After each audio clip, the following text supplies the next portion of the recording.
Nung ako'y mayor, pinakitaan ako ng evidence ng PDEA. Doon sa listahan, nandoon yung pangalan mo. Ayaw kong sabihin yan kasi magkaibigan tayo. Kung hindi magkaibigan, magkakilala. Ikaw pumapasok kayo ng alanganin. Mr. President, baka susunod ka sa dinaanan ng tatay mo. Diyan ako takot. Ayaw ko mangyari sa iyo yan.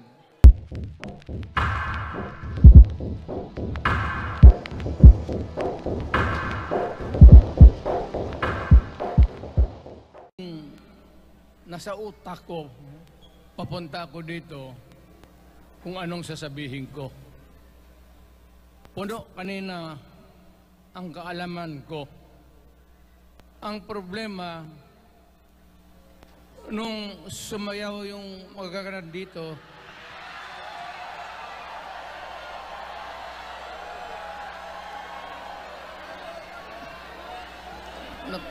nakalimutan ko.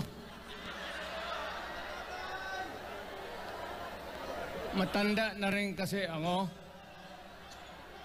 Ano ito? Meeting de avance? Alam mo,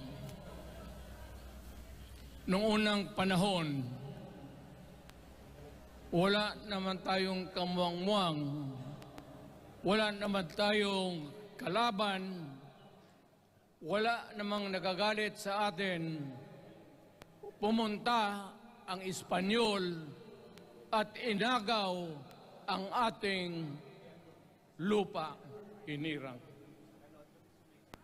For 400 years, nagtiis ang Pilipino, subjugated by foreigners. Then, during the American and Spanish War, natalo ang Espanyol at napunta ang ating bayan sa Amerika. Anak ng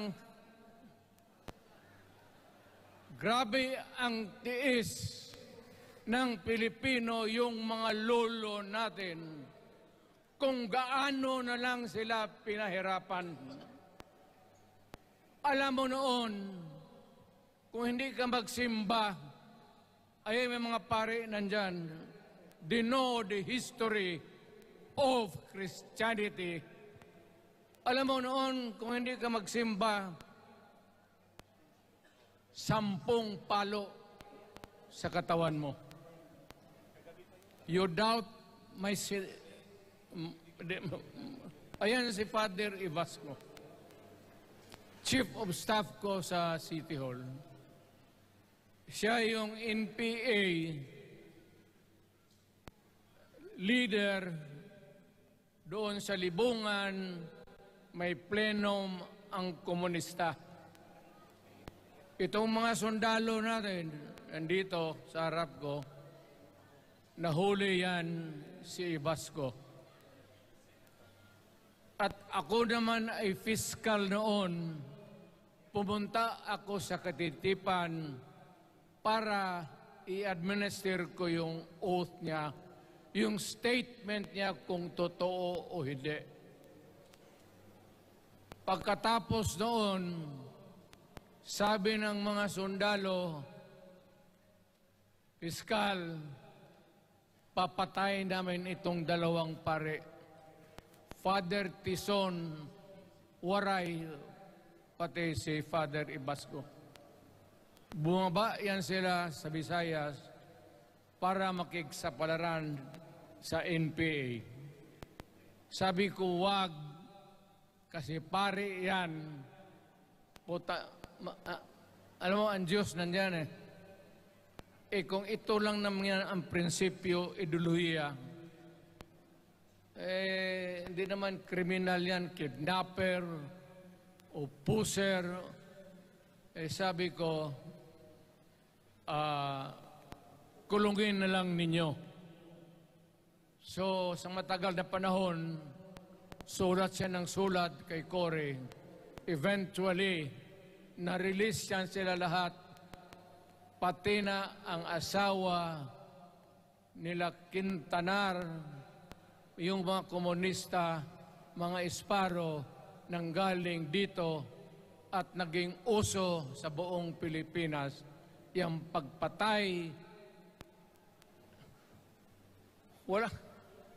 Barangay captain, konsehal, military, navy, police, puro may pamilya. Anak ka ng kakawalang kwenta yung ideolohiya. Kung hindi mo man lang mabinta sa mapayapa na panahon,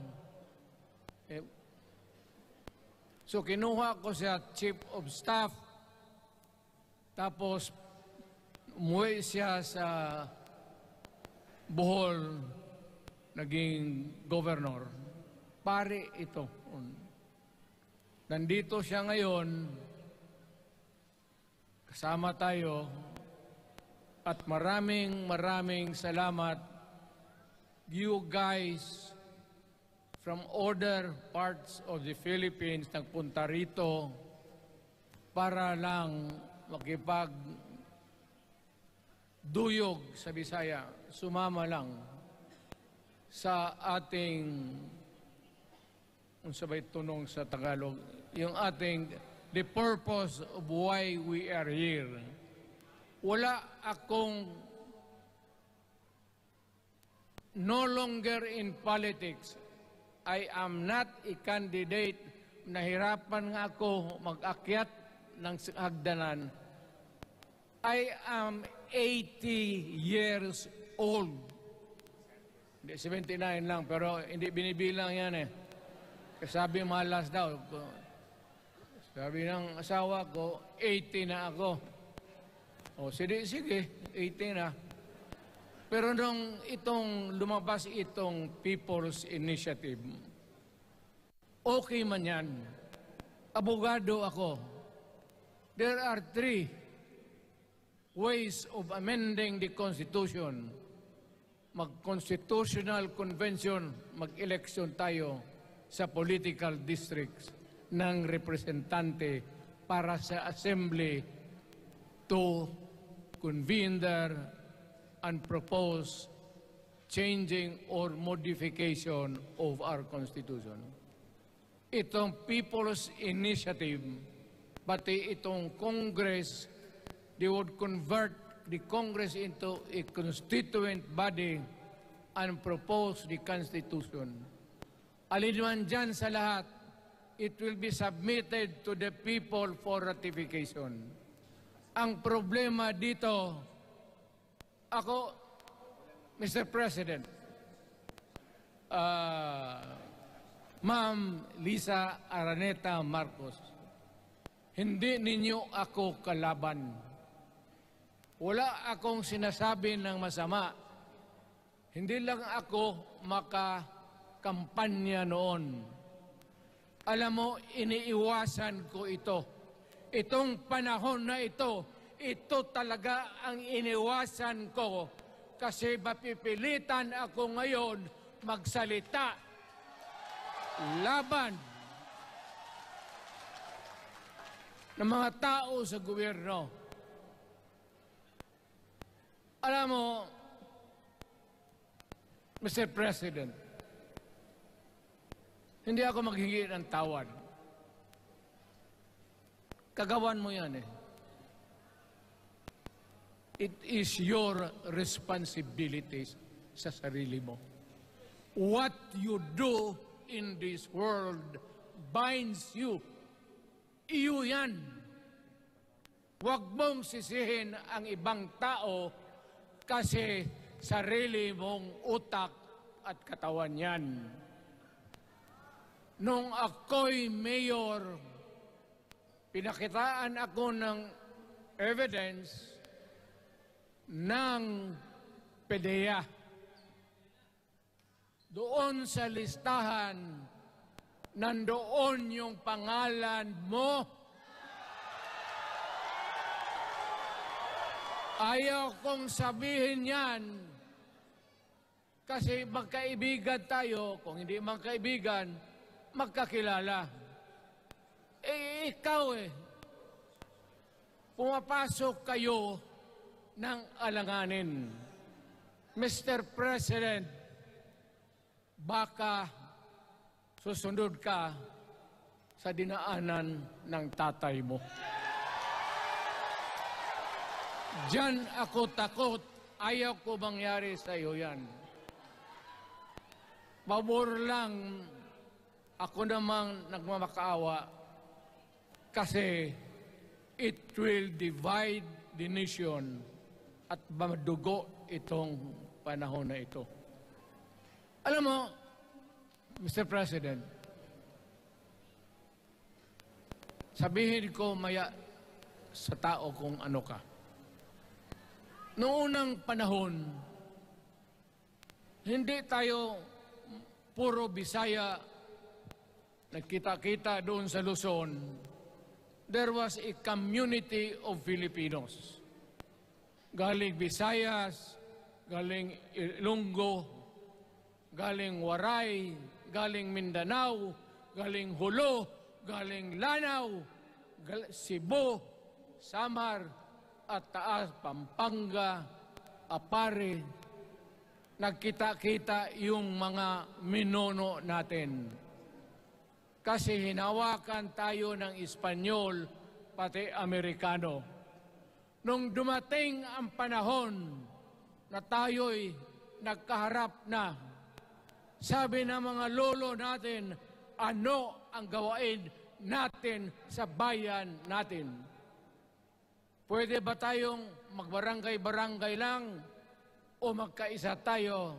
Di na bale, iba-iba ang salita natin. It was agreed by the Filipinos then of all walks of life, Ma-Ilocano, Ma-Cebuano, mga taga Mindanao, they agreed to form a constitution.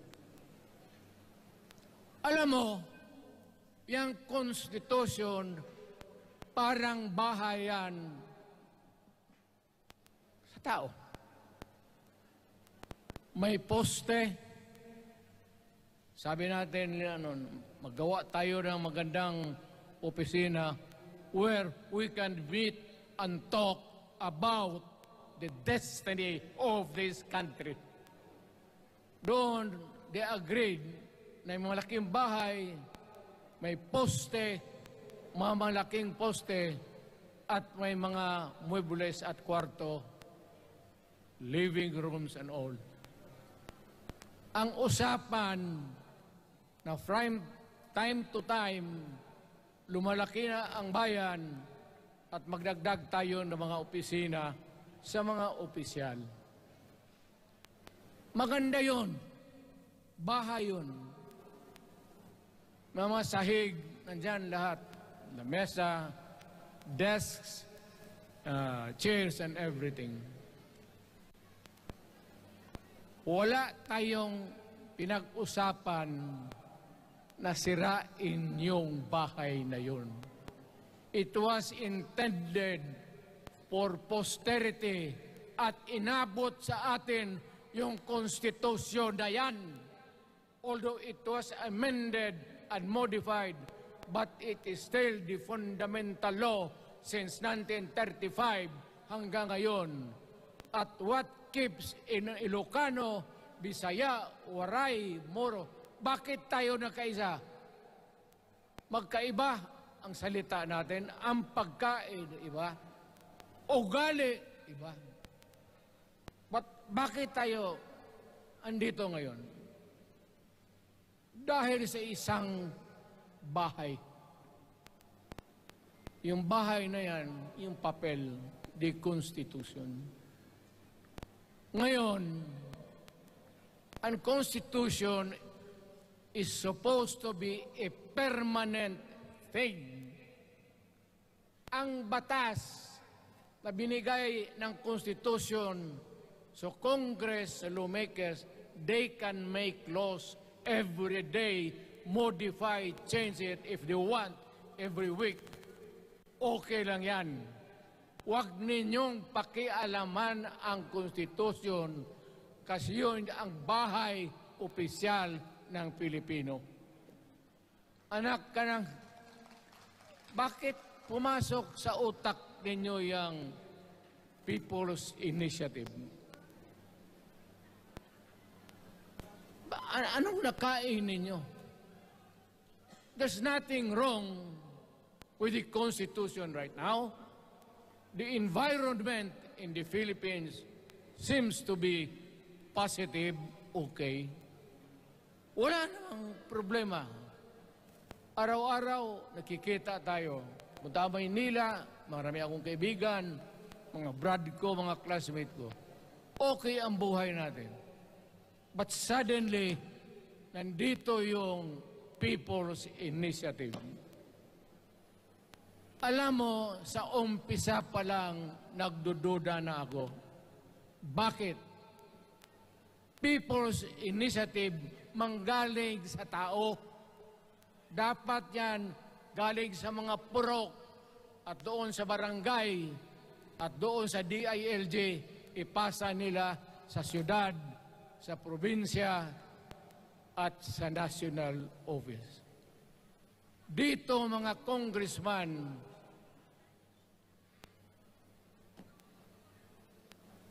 alam ninyo, kung magkaletse-letse ang buhay na ito, sabihin ko sa military, sirahan ninyo yung Congress. Magastos, nagbabayad tayo, nag-usik-usik sa kwarta. Sige pamayad para People's Initiative. So, what is the motivation? Galing ba sa puso ng tao yung pinipirma niya? Hindi yung pirma yung petition para ito, kaming nagsipirma dito, pumayag na merong pagkaiba ngayon sa Constitution. Pirma lang, pati pera. Anong klase yung putang inang yun? Ganon na lang ang tingin ninyo sa Pilipino. Pagka ganon, maghiwalay-hiwalay na tayo. Kayong taga Luzon, pumunta na yan sa Mindanao, mag-declare na lang tayo ng independence separate. Bakit binababoy ninyo ang bayan natin? Ako naging presidente, ako naging mayor, ako naging congressman. Ang sinasabi ko sa inyo, putang ina.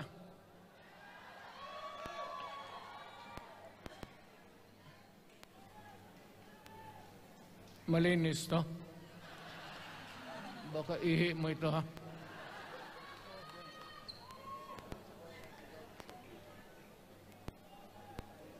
Kakaubos talaga ng laway itong...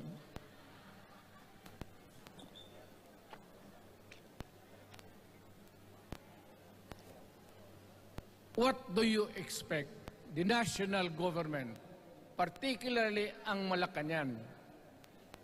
Anong gusto ninyong response? Niwala kayong mga seminar na ganon. You never educated the Filipino people. You want the Filipino to remain ignorant para you can do what you want with the country. Yan ang totoo. Kasi ginagago ninyo para walang alam ang taong bayan. Well, kaming nakapag-aral, at may alam kundi hindi katanggap-tanggap yung ginagawa ninyo. Sa umpisa pa lang, binibili na ninyo yung signature ng Pilipino. Yun ba ang People's Initiative?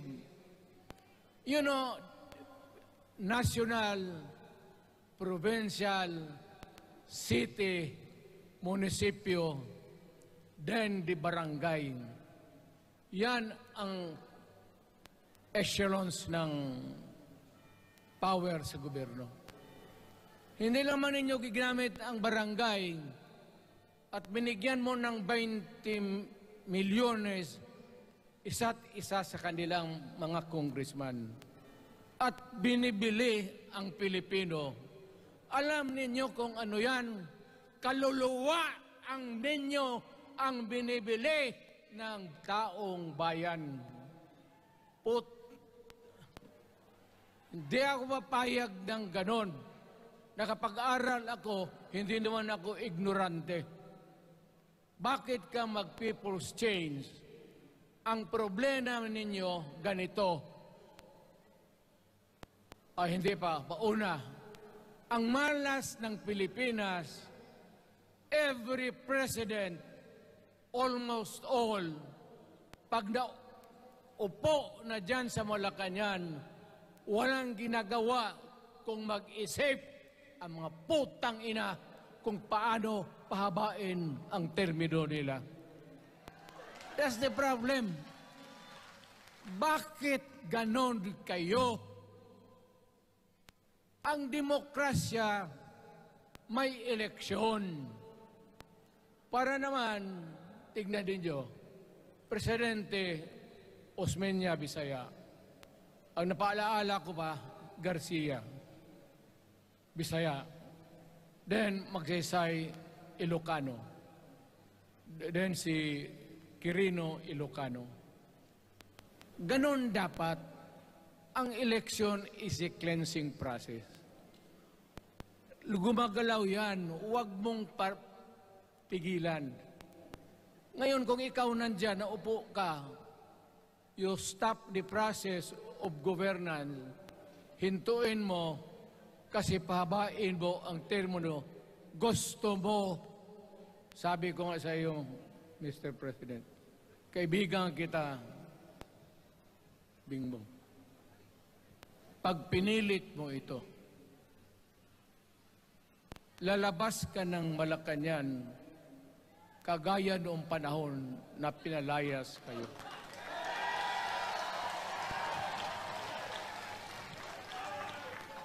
Alam ninyo, kung hindi na talaga ito mapigilan, nandyan ang military pati polis, makinig kayo. Pag-aralan ninyo kung ano yung pinapakain nila sa taong bayan. At pagka nakita ninyo kung ano ang mali, you correct it. Nasa inyong kamay na yan. Ganito yung plano. Presidential, tapos parliament. Ang presidential, lahat kayo, ako, ikaw, lahat, hanggang doon, nagboboto, direct vote to elect a president. Itong parliament, prime minister lang ang magboto, yung mga assembly who are the congressmen now. Putang ina ninyo, wala akong tiwala sa inyo.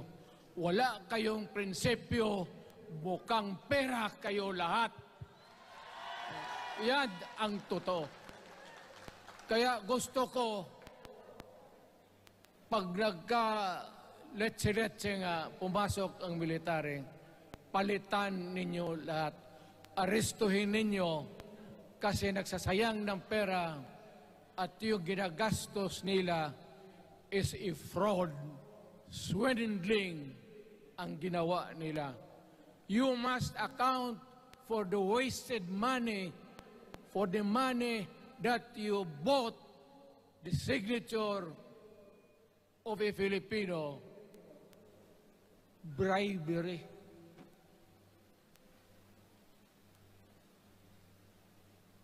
magdasal lang kayo. If by the grace of God, mabalik ako,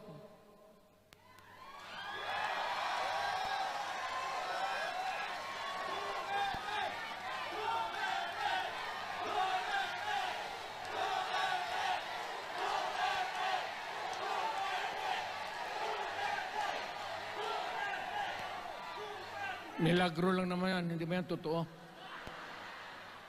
Utang ina ko mabalik ako, arestuhin ko kayo lahat for the swindling of the Filipino people.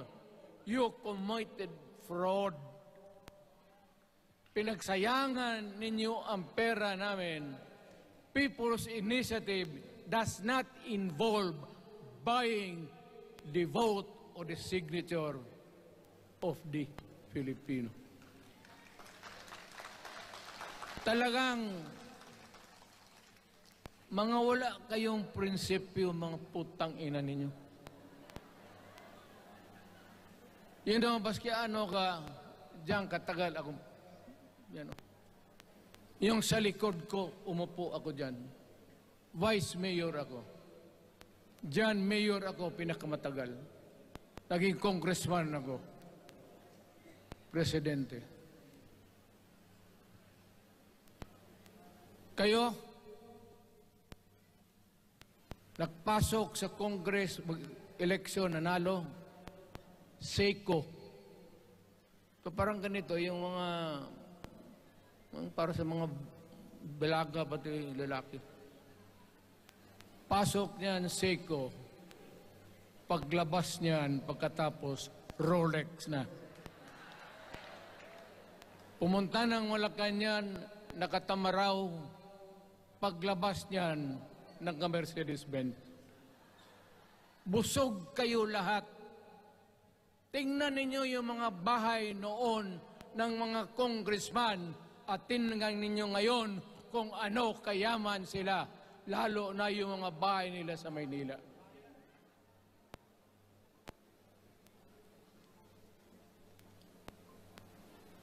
Wala kayong masabi sa akin. Alam mo bakit diretsahan ako magsalita?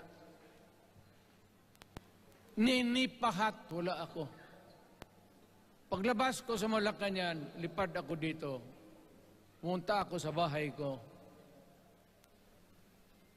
para mag-retire.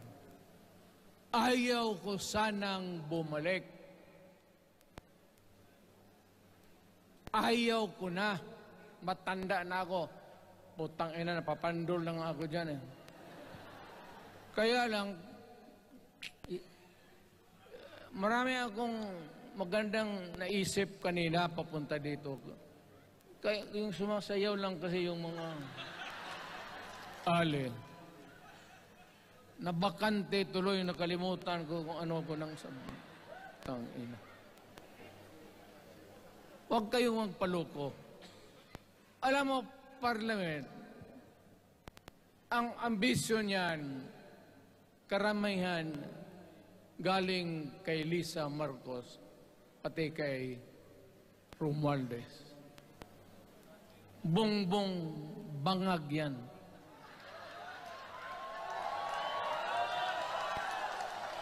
That's why sinasabi ko na sa inyo ngayon, si Bongbong Marcos bangag noon, ngayong presidente na bangag natin ang presidente. Kayong mga military, alam ninyo yan. Lalo na yung nasa Malacanang. Alam ninyo. The Armed Forces of the Philippines, alam ninyo. May drug addict tayo na presidente, putang inang yan. Ayun ang, bakit ako nagkaroon ng kaso ng ICC? Sabi nila, pinapagpatay ko raw yung mga drug pusher at drug addict. Mabutit na lang, wala na ako sa pwesto, baka kasali ka pa. No, Mr. President, pinilit ninyo kami. Kayo yung sa Bisaya, kinikitoy mo yung Pilipino. You are testing the waters. Not even. You are, pushing to the limits ang pasensya ng Pilipino. Huwag mong gawin yan. Huwag mong gawin yan, huwag mong ituluyan kaya magkagulo. Pag hindi namin napilitan kayo sa mga rallies, sa aming mga boses, ang sentimento namin, ako'y sinasabi ko sa military, nag-hemorrhage ang bayan, gastos dito ng gastos doon. Tapos kung mag-speech, ang pinag-usapan ang putang inang pobreng Pilipino. Gastos dito, gastos doon. Mga military, maawa kayo sa bayan. Pag hindi namin kaya, gawin na ninyo. Gawin ninyo, kawawa ang Pilipinas. Alam mo, Presidente, tapos mag-parliament, tumatakbo ng assemblyman o congressman niya si Sandro, tapos ipasok nila sa assembly, gawain nilang prime minister. Yan nga ang sakit ng Pilipino. You want to perpetuate yourself in power at the expense ng buhay ng bayan. Mabuti sana kung bright kayo. Kung drug addict ka lang naman at may asawa kang hungry for power, tapos may isa itong taga Leyte, gusto siyang mag-prime minister at gawin niya itong bongbong, diyan ka lang, ako ang bahala. Ceremonial president ka na lang. Ako na ang magpatakbo ng bayan sa parliament. Yan ang plano nila. Yan ang hindi talaga matanggap natin. Kalukuhan niyang putang ina. Huwag kayong... Alam mo, bakit ako magkipag-away ng presidente? Marami siyang sundalo. Kaya natin, kayong pumalag, kayong... Pero there is always a time for everything. May panahon na ikaw ay sikat. Sa ayaw mo at sa hindi, may panahon ka talagang bababa dyan sa Malacanang. Gaano katagal ka man to hang on to the power, that is for God to decide for the nation. Kami, patayin ninyo, wala na akong silbi. Tapos na ako, naging presidente na ako. Nakatikim na ako ng pag-upo ng silya dyan sa Malacanang. Ganoon na lang ang ang alaga ko sa bayan. Alam mo ba, tanungin mo yung lahat ng senador, magbisita sila, isang kanin, isang pork chop o isda, sabaw. Noong panahon ko, sabi ko, yan lang ang mapakain ko sa inyo. Walang steak kasi mahal yan. Hindi natin pera itong kinakain natin. Yan ang totoo. Magtanong kayo ng taga-Malacanang dyan. Hindi ako nagpabibida. Sinabi ko lang, huwag ninyong kalimutan, Mr. President, ang delikadesa. Mahirap yan. Magkaroon tayo ng... Ngayon, wala naman, yun naman lang ang dapat lang pagpintuhan natin. Huwag kayong pumayag dyan. Binabastos kayo. Alam bakit? Bakit nadalhin tayo sa parliament? Anak ka na. So pag doon, kontrolado na nila, pati yung anak na assured na maging... Yan nga ang mahirap eh. Lahat na maging presidente, ang pamilya nila, walang inisip kung hindi paano titira dyan hanggang sa matapos ang panahon. May I remind you, itong election, papalit-palit ito. Para sa lahat, mayroong Ilocano, may Bicolano, may Bisaya. Hindi mo pwedeng suluhin yan. The election is a cleansing process. It does not, it's never the intention of the whoever wrote the Constitution na ikaw, isang Pilipino, taga-Paway, taga-Batangas, taga-Davao, ikaw, Rodrigo Duterte, nandiyan ka na, huwag ka nang umalis. It was not the intention of the lawmakers. Demokrasya tayo, Mr. President. Huwag mong kalimutan na isang term ka lang pagkatapos bababa ka na. Pag ayaw mong bumaba, utang ina magkagulo ang bayan, sabihin ko sa inyo. Ngayon, nakikinig kayong mga military. Gusto ninyong iwasan ang dugo? Kayo lang ang makapigil nito. Putang ina, pigilan mo yung kalukuhan na yan. Pagka hindi itong rally na ito, it will multiply all over the Philippines and there will be trouble. Ako ang nauna kasi galit ako. Dumaan ako ng presidente. Not even for a minute did I think or was thinking of extending my term even for one day. Nung natapos ako sa araw na yon, bumaba ako, sumakay ako, lumipad ako dito sa Davao.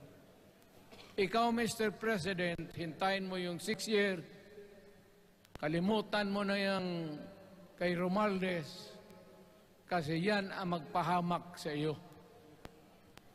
At maraming magagalit sa iyo, pati na ang militar. Kaya hindi na ako magtatagal. Yun lang ang dasal ko. Reject.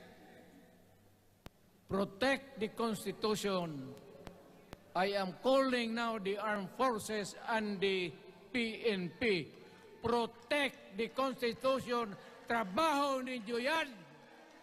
Huwag ninyong kalimutan. Kami,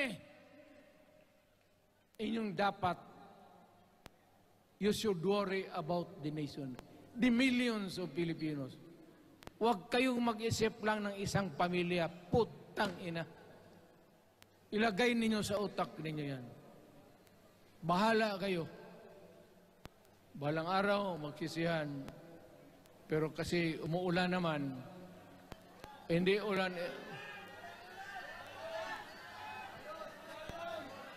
Hindi, shower lang yan doon sa Malacanang, ginagawa nila, pasirit doon.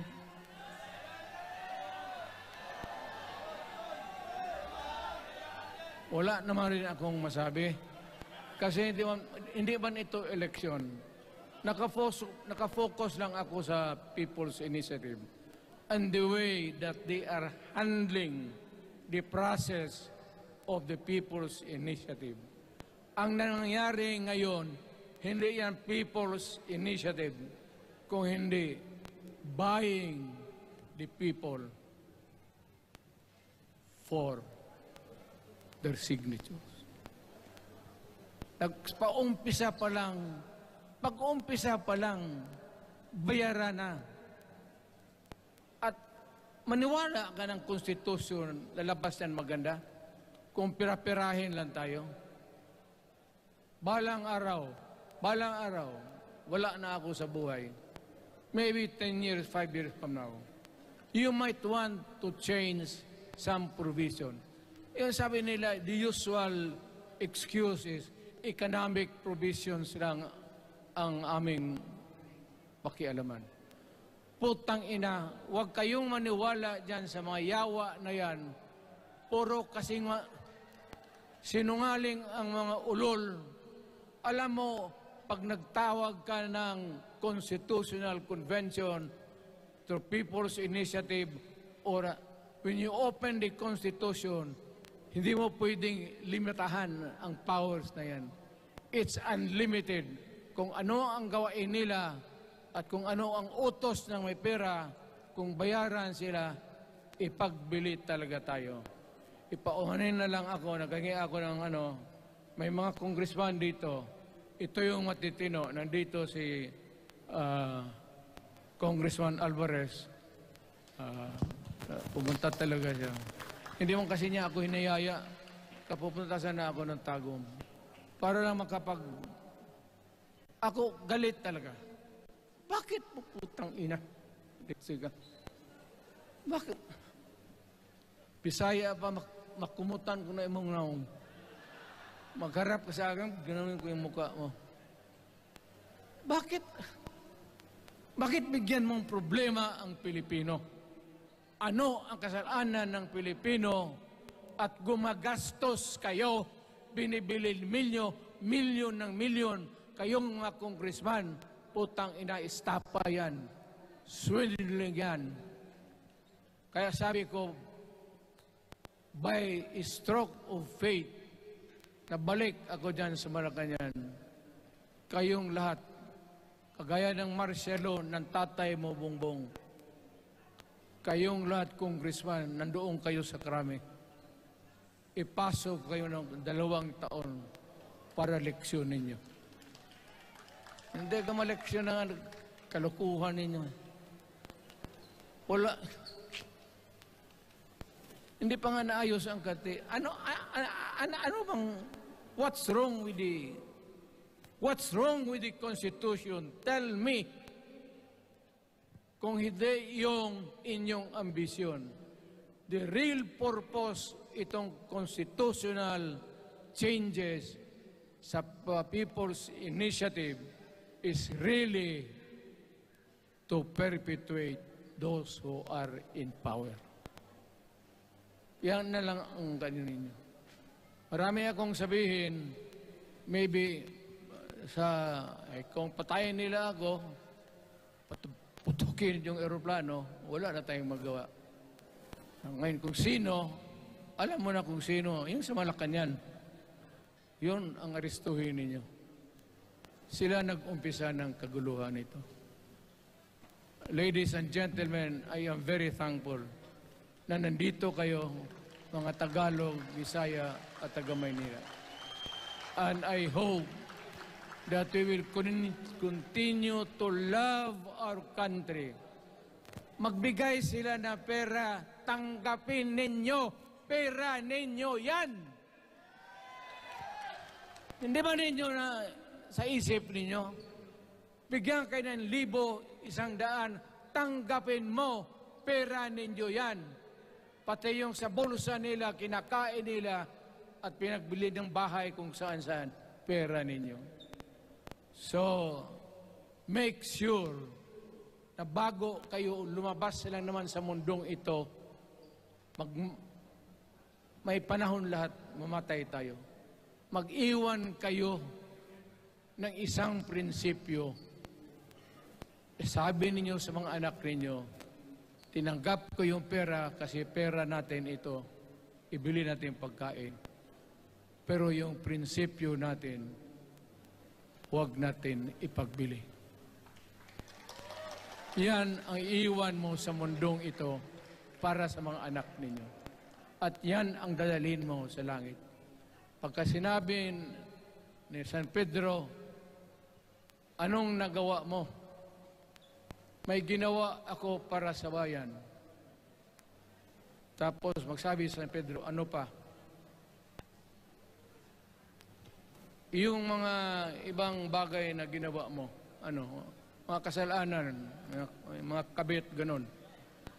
Sabihin mo kay San Pedro, nandito ako sa langit para makipag-isa sa Diyos. Pag hindi ka tumahimik, yung manok mo, hawakan ko, ilambos ko yan sa ulo mo. Putang ina ka.